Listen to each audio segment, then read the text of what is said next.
Hello everyone, welcome to the channel. In this video, I will show you and tell you how you can view all your comments on YouTube from your cell phone. Please subscribe to the channel, be sure to put likes, write comments. And let's get started. So, we're going to open up our YouTube.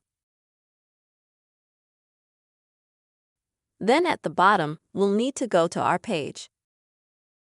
Then at the top, we click on the gear. And then we'll find the Manage All History section. Once that's fully loaded, we go to the third section, Interactions. And this is where we find comments and replies. Open it up.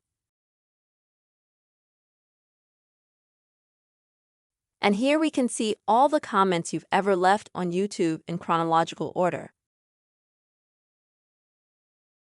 Newer comments first and then older comments.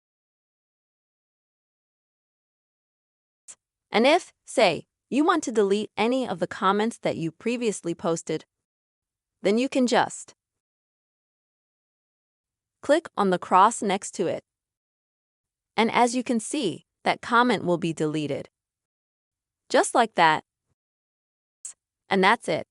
I hope this video was useful for you and you saw how you can easily view all your comments on YouTube, where to find them and how to delete them. Don't forget to subscribe to our channel, put your likes, be sure to write your comments and see you soon.